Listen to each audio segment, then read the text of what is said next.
को छोड़ दीजिए, अब देश की कोई तहसीलें नहीं बची हैं जहां बौद्ध और अम्बेडकरवादी लोग न रहते हो।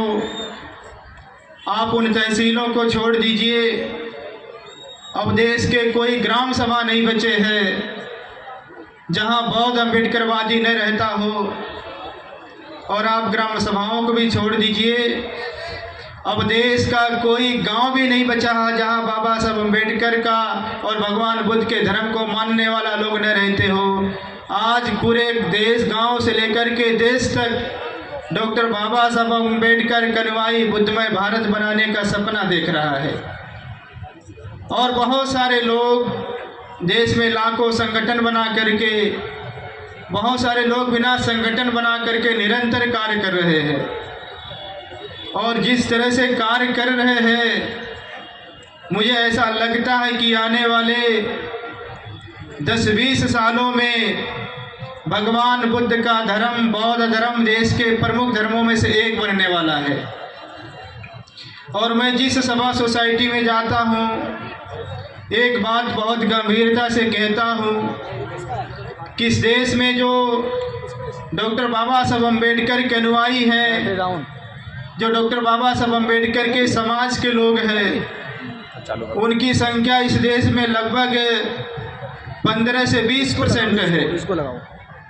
अगर डॉक्टर बाबा साहब अम्बेडकर को अपना मसीहा कहने वाली जो जाति है, अगर वो सारे के सारे बौद्ध बन जाएं, तो इस देश में बौद्धों की संख्या 15% हो जाए, 20% हो जाए। इस देश में महाराजा अशोक से लेकर के ललाई सिंह यादव सिंह तक जो बहुजन महापुरुषों की श्रृंखला है, जो बहुजन महापुरुषों को मानने वाले लोग हैं, अगर उन जातियों के लोग अपने महापुरुषों का अनुकरण करते हुए बौद्ध बन जाएं, तो हमारी संख्या इस देश में 40 से 50% हो सकती है।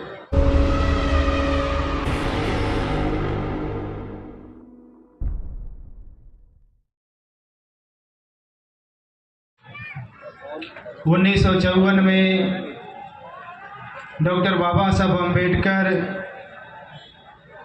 बर्मा के विश्व बौद्ध सम्मेलन में सम्मिलित होने के लिए गए थे।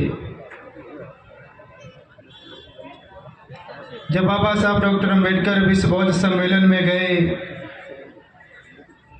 उस समय पूरे दुनिया के जो बौद्ध देश हैं, उनके प्रधानमंत्री और राष्ट्रपति बुलाए गए थे।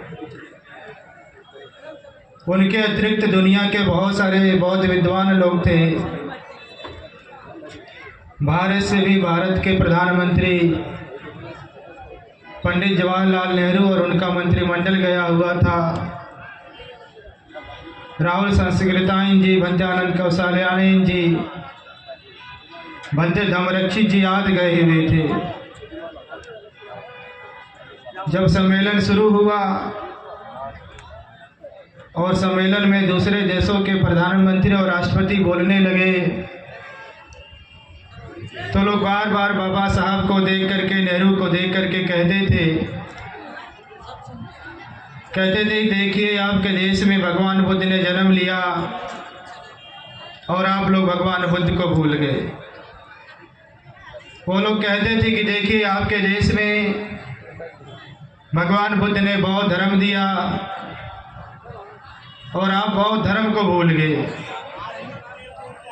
वो लोग कहते थे कि देखिए आपके देश में भगवान बुद्ध ने ज्ञान का वृक्ष लगाया था और आप लोगों ने उस ज्ञान के वृक्ष को सुखा डाला। वो लोग बार बार बाबा साहब और नेहरू के सामने तंज कस रहे थे। उन लोगों के बोलने का असर किसका है? पंडित नेहरू जी पर नहीं पड़ा, लेकिन उनके कथनों का बाबा साहब ने बड़ी गंभीरता से ले लिया। जब डॉक्टर बाबा साहब अम्बेडकर बोलने के लिए खड़े हुए, तो बाबा साहब डॉक्टर अम्बेडकर ने कहा कि मैं ऐसा मानता हूँ कि जिस देश में भगवान बुद्ध ने जन्म लिया, उस देश के लोग भगवान बुद्ध को भूल गए। बाबा साहब ने कहा कि मैं ऐसा मानता हूँ कि जिस देश में भगवान बुद्ध ने बौद्ध धर्म दिया, उस देश के लोग भगवान बुद्ध को भूल गए, उनके धर्म को भूल गए। बाबा साहब ने कहा कि मैं ये भी मानता हूँ भगवान बुद्ध ने जो ज्ञान का वृक्ष लगाया था, बौद्ध वृक्ष लगाया था, वो भी भारत इसमें सूख रहा है। बाबा साहब ने कहा कि लेकिन मैं भी बताना चाहता हूँ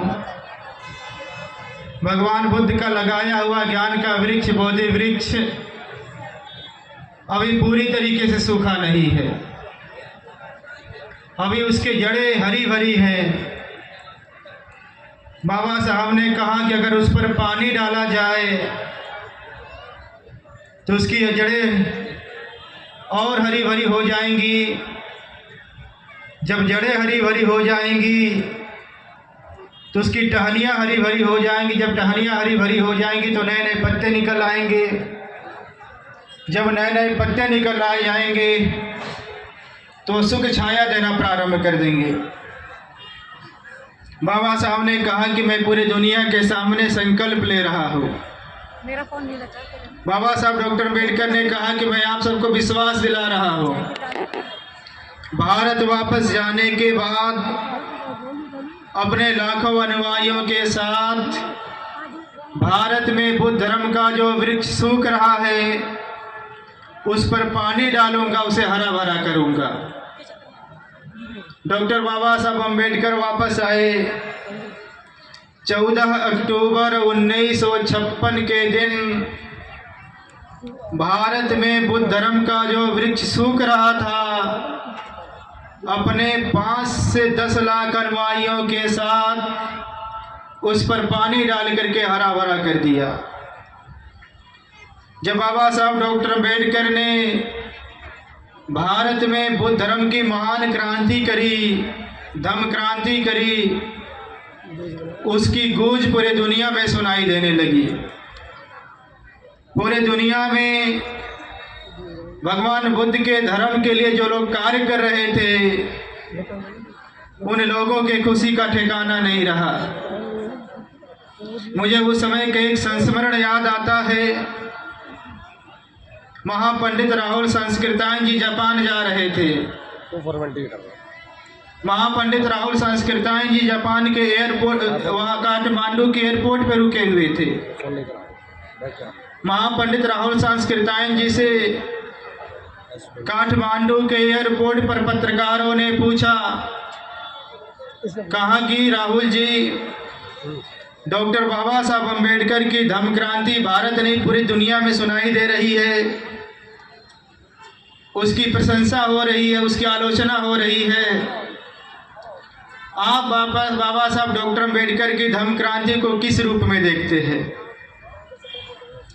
महापंडित राहुल संस्कृतायन ने काठमांडू के एयरपोर्ट पर पत्रकारों को जवाब देते हुए कहा, मैं डॉक्टर बाबा साहब अम्बेडकर के धम्म क्रांति को इस रूप में देखता हूँ कि डॉक्टर बाबा साहब अम्बेडकर ने भारत में बुद्ध धर्म का एक ऐसा मजबूत खंभा गाड़ा है जिसे अब कोई माँ का लाल हिला नहीं सकता।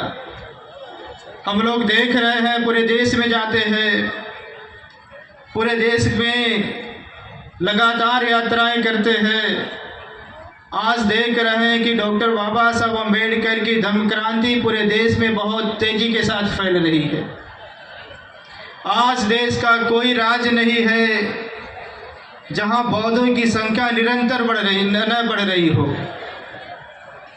आज डॉक्टर बाबा साहब अम्बेडकर की धम्म क्रांति केवल राज्यों में नहीं बल्कि देश का कोई मंडल नहीं बचा है जहां बाबा साहब अम्बेडकर के अनुयायी न रहते हो।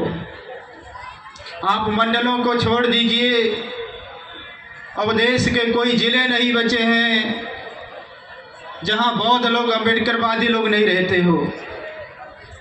आप देश की जिलों को छोड़ दीजिए, अब देश की कोई तहसीलें नहीं बची हैं जहां बौद्ध और अम्बेडकरवादी लोग न रहते हो।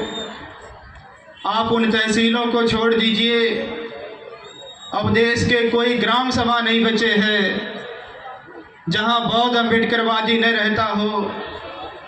और आप ग्राम सभाओं को भी छोड़ दीजिए, अब देश का कोई गांव भी नहीं बचा है जहां बाबा साहब अम्बेडकर का और भगवान बुद्ध के धर्म को मानने वाला लोग न रहते हो।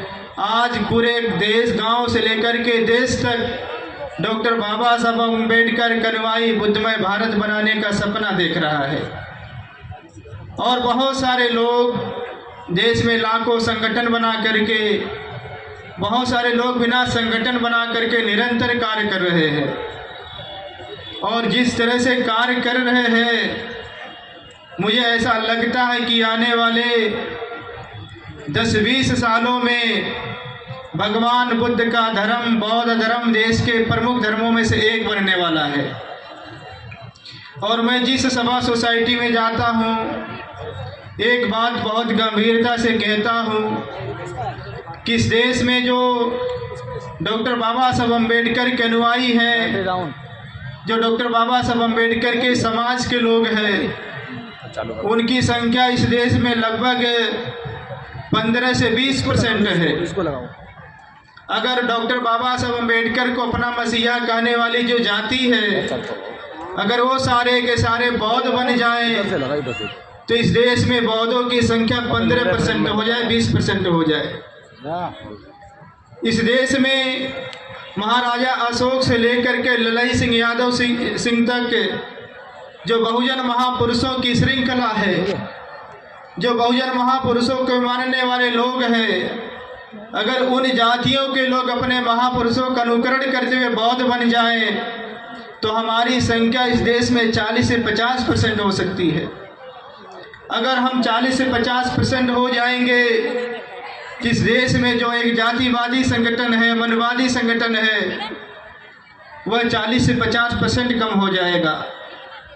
अगर वह 40 से 50% कम हो जाएगा, फिर वह बाबा साहब का अपमान करने लायक नहीं रह जाएगा। डॉक्टर बाबा साहब अम्बेडकर के संविधान के लिए खतरा नहीं रह जाएगा। इसलिए मैं आप सभी लोगों से कहना चाहता हूँ कि बौद्ध धर्म के लिए विशाल हृदय करिए। आप चाहे जिस जाति धर्म से हो, अपने हृदय को विशाल करिए। हर जाति में अच्छे लोग हैं, बुरे लोग हैं। जो अच्छे लोग हैं, आप उनके साथ, उनसे मिलिए, उनसे बात करिए, उनके साथ संगठन बनाइए, उनके साथ समता बनाइए, उनके साथ बंधुत्व बढ़ाइए और इन्हीं सब बढ़ा करके डॉक्टर बाबा साहब अम्बेडकर के सपनों का भारत बनाइए। इन्हीं सब बातों के साथ अपनी बातों को विराम देते हुए आप सबके मंगल जीवन की कामना करने के साथ साथ एक बार फिर जो आयोजन समिति है, मैं आयोजन समिति का बहुत बहुत धन्यवाद ज्ञापित करता हूँ।